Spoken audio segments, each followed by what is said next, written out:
नैना, तुम्हें मेरे साथ नहीं आना चाहिए था। मैं, मैं तो ठहरा आदमी, मैं तो जंगल में भटक कर तकलीफें सह लूंगा, लेकिन तुम सब कुछ कैसे सहोगी? धीरज, मैं जंगल की तकलीफ सह सकती हूँ, लेकिन कल मेरे भी गांव वालों ने तुम जैसा किया तो मैं अकेले सभी तकलीफ नहीं सह पाऊंगी। आज तो तुम मेरे साथ हो तो मुझे कोई डर नहीं है। काफी दूर आगे निकलने के बाद उन्हें कोई व्यक्ति जमीन पर पड़ा दिखाई देता है।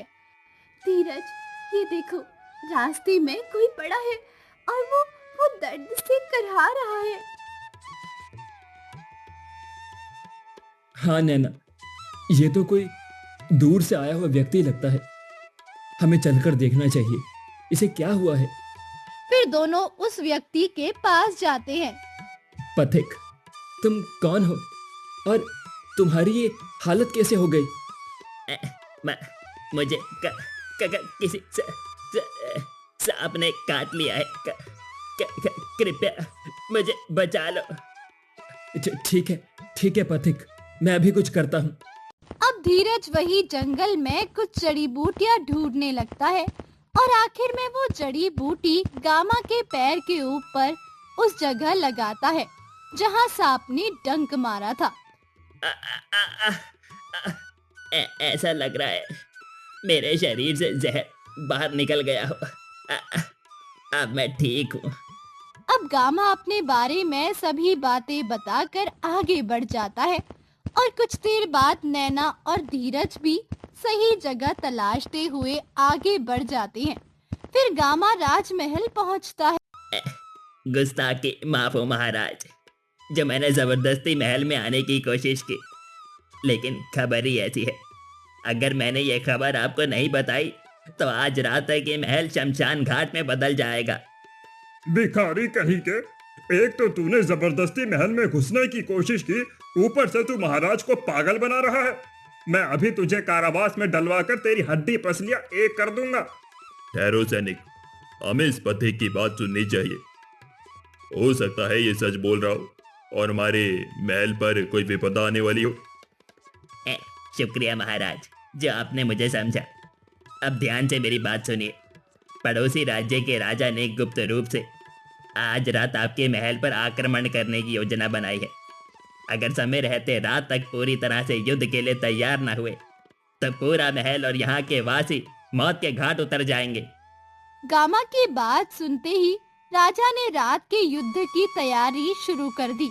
आखिर में परिणाम स्वरूप राजा ने दूसरे राज्य के राजा की चाल के साथ उसे भी नष्ट कर दिया। अगले दिन महल में गामा को बुलाया जाता है। गामा, अगर तुम समय पर महल ना आते तो शायद हम जीवित ना बचते। हम तुम्हारे इस काम के लिए सदा तुम्हारे आभारी रहेंगे। महाराज, इस कार्य के पीछे मुझसे बड़ा हाथ एक धीरज नामक पथिक का भी है। अब गामा ने धीरज और नैना के बारे में सब कुछ बता दिया। गामा, इसका मतलब है कि उस धीरज की वजह से तुम ठीक समय पर मेरे पास पहुंच पाए। मैं उस युवक की चतुराई से अत्यधिक प्रसन्न हूँ। आखिर में उसने तुम्हारे साथ महल वासियों की भी जान बचाई है। अब राजा सैनिक की तरफ देखते हुए आदेश देता है। सैनिक, धीरज और नैना जंगल में जहां भी हो, फौरन उन्हें ढूंढकर महल में लाया जाए। जो आगे महाराज। काफी देर बाद महल के कुछ सैनिक जंगल से नैना और धीरज को ढूंढ लाते हैं। अब नैना और धीरज महल में खड़े होते हैं। धीरज, हम तुम्हारे कार्य से अत्यधिक प्रसन्न हैं और तुम्हारे बारे में जानने के बाद हमें दुख भी हुआ, लेकिन अब से तुम्हें कोई कष्ट झेलने की जरूरत ही नहीं है, क्योंकि अब हम तुम्हें एक राज्य को सौंपते हैं जिसके राजा तुम होगे। आज से तुम उस राज्य की देखरेख करोगे। उस राज्य में जनता की भलाई के लिए तुम्हारी हर जरूरतों का ध्यान रखा जाएगा। बहुत बहुत धन्यवाद महाराज, जो आपने मुझे इस काबिल समझा। अगले दिन से ही धीरज और नैना दूसरे राज्य का कार्यभार संभालने लगते हैं। मुझे यकीन नहीं होता कि महाराज ने मुझे इतनी बड़ी जिम्मेदारी सौंप दी है।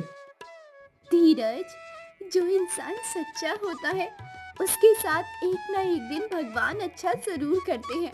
आज तुम्हारे कर्मों की वजह से ही तुम एक पूरे राज्य के राजा बन गए हो। अब नैना और धीरज दोनों मिलकर अपने राज्य की प्रजा का अच्छे से ख्याल रखने लगते हैं। सभी लोग धीरज के राज्य में बहुत खुश रहने लगे थे। कुछ महीनों बाद अचानक राजमहल में राजा की तबीयत बिगड़ गई। मंत्री जी, मेरा हर तरह से इलाज हो चुका है, लेकिन मैं स्वस्थ नहीं हो पाया।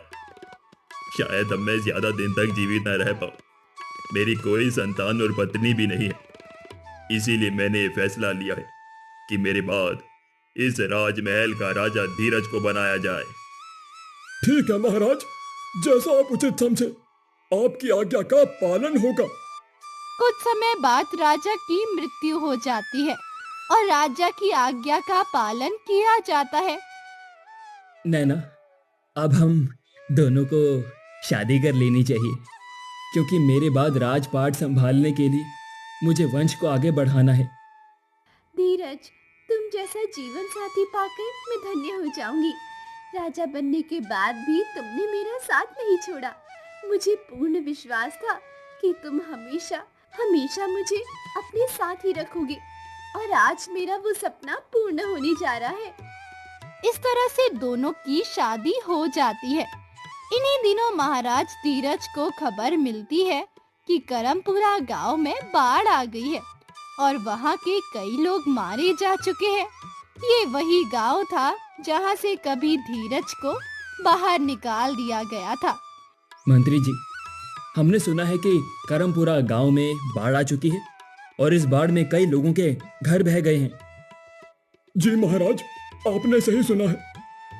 करमपुरा हमारी जन्मभूमि थी। वहां के लोगों के साथ हो रही आपदा संबंधी परेशानियों को हम नहीं देख सकते। आप फौरन सिपाहियों को भेजकर गांव के सभी लोगों को हमारे दूसरे राज्य में शरण दिलवाइए। जो आज्ञा महाराज।